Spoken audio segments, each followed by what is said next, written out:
7,6% de rendement sur les bénéfices nets, c'est ce que vous pouvez obtenir aujourd'hui si vous investissez sur Gecina. Alors, est-ce que c'est une entité intéressante à mettre en portefeuille ou en watchlist? On va regarder ça tout de suite. En premier lieu, on va essayer de comprendre un petit peu ce que c'est. Donc Gecina, c'est une REIT donc, qui détient, gère et développe un patrimoine immobilier de un peu plus de 20 milliards d'euros, situé à près de 97% en Ile-de-France. Donc déjà, c'est une information importante et clé à prendre en compte.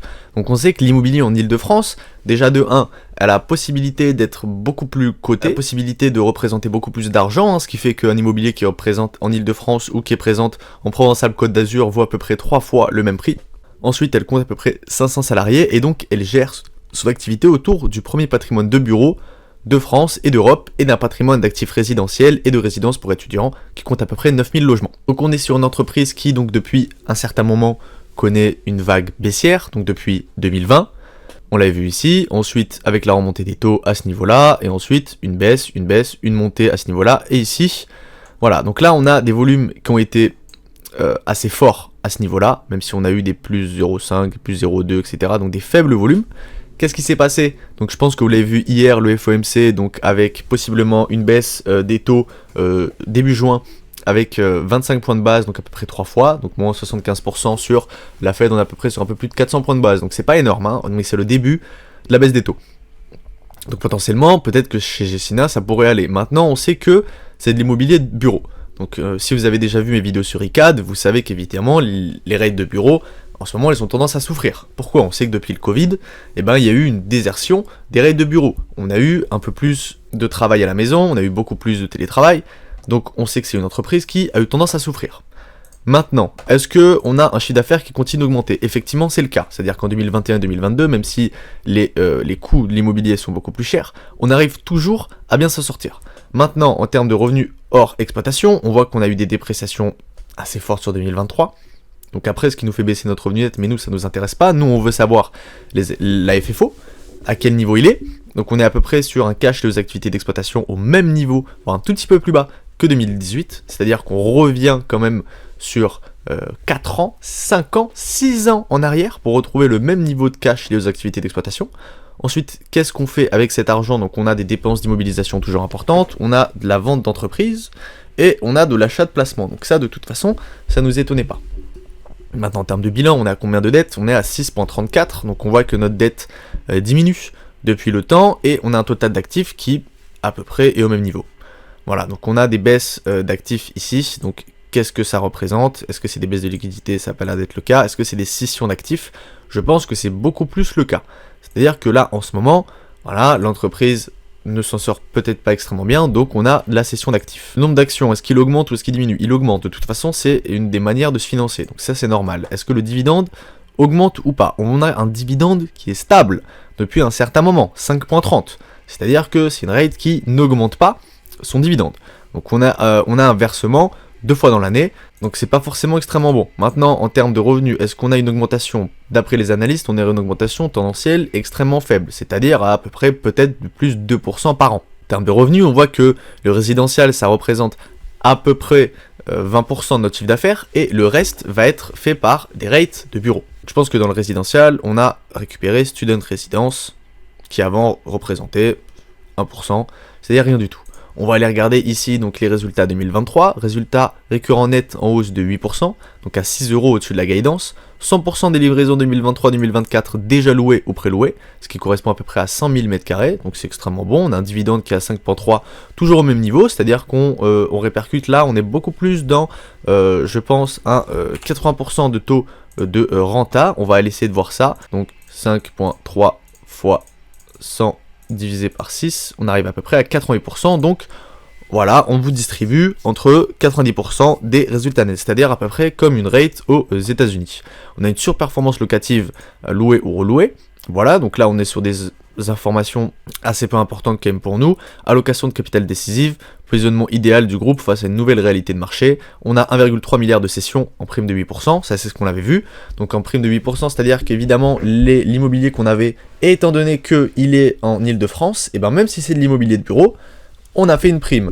Donc ça c'était extrêmement bon, c'est-à-dire un rendement de 2,5%. C'est assez peu. On a LTV à 34%, c'est-à-dire que on a eu une baisse donc de 10,6% de nos valeurs possiblement immobilières. c'est-à-dire qu'on a fait de la réévaluation, je crois qu'elle se fait tous les 6 mois, les 1 an, les 2 ans, je ne sais pas exactement, 1,7 milliard de nouveaux financements opportunistes, levés à des conditions de marge en ligne à celles en place, donc maintenant, allez regarder un petit peu, je ne sais pas si est-ce qu'on a réellement les informations du capital investi dans ce genre d'entreprise, rendement du capital investi, on voit que, bon là il est négatif, mais à un moment il a été à une vingtaine, à 8, à 10, et il a commencé de plus en plus à baisser, donc ça on le savait. Alors après, évidemment, là on est sur les résultats nets, donc forcément ça ne veut rien dire en vrai. Maintenant, la préparation de la croissance future, ça nous intéresse. Taux dense opérationnel favorable, donc marché centre porteur, révision locative, des projets emblématiques à livrer en 2024, sachant qu'aussi on aura eu donc les JO 2024 en Ile-de-France, on a 2 nouveaux projets à lancer, donc 60 000 mètres carrés de livraison attendus en 2027, donc des initiatives opérationnelles pour anticiper de nouvelles attentes de locatifs, donc sur le bureau, le logement, génératrice de revenus additionnels, j'en suis pas si sûr, et résultat net attendu en 2024 entre 6,35 et 6,40 en hausse de 5,5 à 6,6%.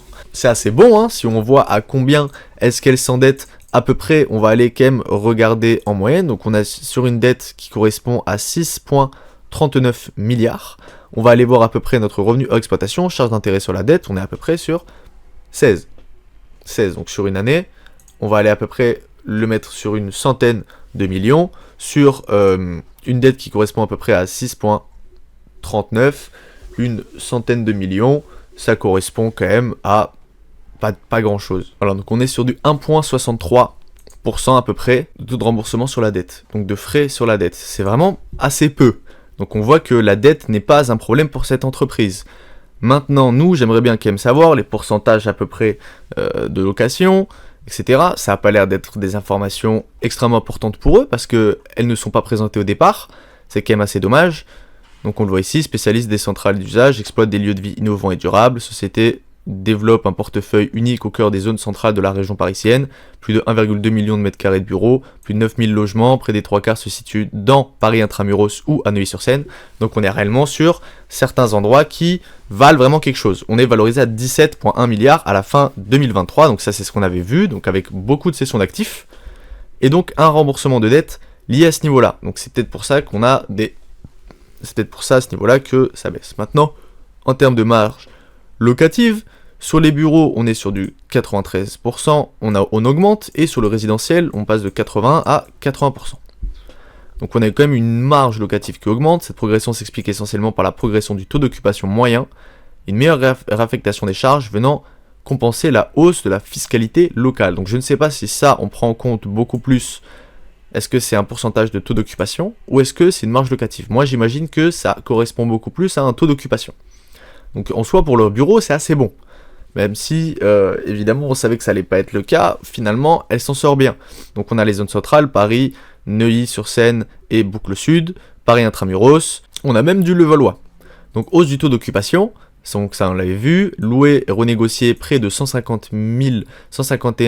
000 mètres carrés, donc qu'on revienne à peu près sur le nombre de mètres carrés qu'on possède, hein, c'était écrit là-haut, 1,2 million. C'est-à-dire qu'on a négocié 10% de notre parc.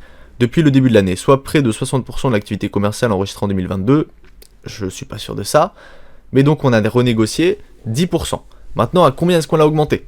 En moyenne, on nous dit qu'on a la relocation et les renouvellements de baux ont augmenté de donc une révision de 14%, c'est énorme, et une révision pouvant atteindre plus de 30% dans Paris Intramuros, donc à voir réellement que les actifs qu'elle possède ont une valeur extrêmement forte, c'est-à-dire que on a possibilité d'augmenter nos prix de manière extrêmement forte. Pourquoi ? Parce qu'on possède des actifs dans Paris Intramuros, dans Neuilly ou à Levallois-Perret. Donc dans des endroits qui valent vraiment quelque chose. Ensuite, on a pré-commercialisation de l'intégralité des immeubles auprès de cabinets d'avocats et de groupes de luxe. Donc ça, évidemment aussi, donc c'est, on est sur des entreprises qui payent et qui payent extrêmement bien, hein, parce qu'on a des bonnes marges, etc.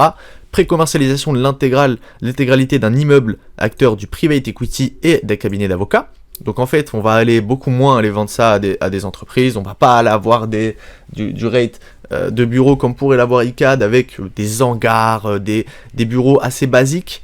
Et donc on voit quand même, voilà, on a des opéras, on a 35 immeubles sur le boulevard d'Opéra, 16 sur le boulevard de Montmartre et 32 sur le boulevard Haussmann, qui représentent à peu près chacun 2000 m² qui ont été récemment signés sur la base de loyer prime, sur des petites et moyennes surfaces commercialisées sur le format de bureau opéré. Voilà, 86% du patrimoine du groupe est situé à Paris Intramuros, Neuilly-sur-Seine ou Levallois, dans la boucle sud.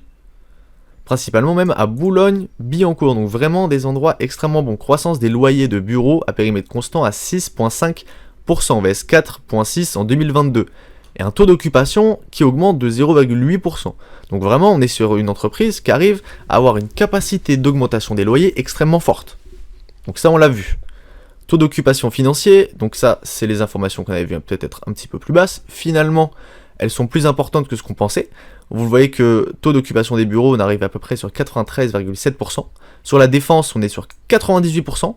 Donc ça, on le savait de toute façon, la défense, ça va être quand même des endroits où on va avoir moins de désertion, on va le dire. Parce que la défense, c'est vraiment le quartier d'affaires. C'est comme si vous me disiez la City de Londres. Voilà, ça va être des endroits où, évidemment, le nombre de bureaux va continuer d'être le même. Ou en tout cas, peut-être qu'il y en a certains qui vont partir, mais ces bureaux-là qui existent depuis un certain moment vont rester. Donc on est sur une entreprise qui arrive à augmenter ses loyers, arrive à avoir des rates qui vont, c'est-à-dire même quand elle va faire de la cession d'actifs, elle va les vendre avec une plus-value. C'est-à-dire que si sur le moment où elle a besoin de financement sur le coup pour aller rembourser sa dette, elle va pouvoir faire de la cession d'actifs en plus avec 8% de plus-value.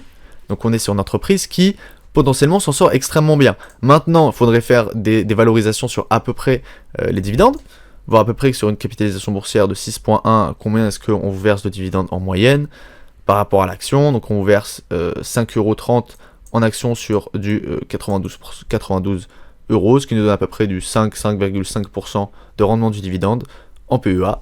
Donc c'est assez intéressant. On n'a pas énormément de croissance, même si on arrive à renégocier nos baux de manière extrêmement bonne. Donc on est sur une entreprise qui possiblement s'en sort très bien. Après, si vous l'aviez acheté à 200, vous aviez un rendement sur coût d'acquisition qui était à 2-3% en termes de dividendes, peut-être même plus 2%. Donc en fait, c'est extrêmement bas. Donc aujourd'hui, un 5% de renta sur de l'immobilier, c'est tout à fait normal. Et voilà, c'est du renta PEA. Donc vous n'avez rien à faire du tout. Donc Gecina, ça peut être une très bonne entreprise à mettre en portefeuille. Allez un petit peu plus regarder les taux d'occupation. Ça, c'est des informations qu'il faut continuer à les regarder. Regardez à combien est-ce que on va aller re-signer nos baux. Est-ce qu'on va pouvoir faire passer des augmentations de prix, etc. On a vu que c'était le cas. Et maintenant, il faut savoir si est-ce que ça pourra être le cas dans les futures années. Si vous appréciez ce genre de vidéo, n'hésitez pas à mettre un like et à vous abonner. Et moi, je vous dis à bientôt.